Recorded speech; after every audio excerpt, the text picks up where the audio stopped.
আজকে হচ্ছে বাসন্তী পঞ্চমী মানে সরস্বতী পুজো, আর সেই মিনি ব্লগটাই শেয়ার করছি। জানি একটু দেরি করে এসছে মিনি ব্লগটা। তো সকালবেলা হাতে এক টুকরো হলুদ নিয়ে চলে এসেছিলাম হচ্ছে বাড়তে, কারণ আজকে হলুদ মেখে স্নান করতে হবে। ছোটবেলা থেকে মা এটাই শিখিয়ে এসছে না।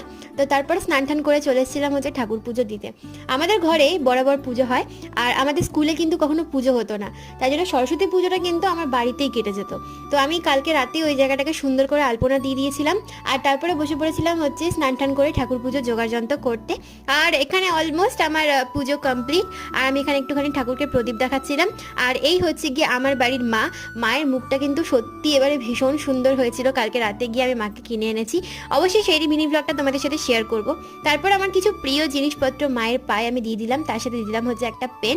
আর বিকেলবেলার দিকে কিছুটা একটু হলুদ শাড়ি পরে এরকমভাবে রেডি হয়েছিলাম, কেমন লাগছে কিন্তু জানিও। আর তারপরে চলছিল হচ্ছে এখানে রান্না পুজোর প্রস্তুতি। তো চলো আজকের মতন এতটাই, দেখা হবে খুব জলদি নতুন মিনি ব্লগে। ভালো লাগলে সাবস্ক্রাইব, বাই।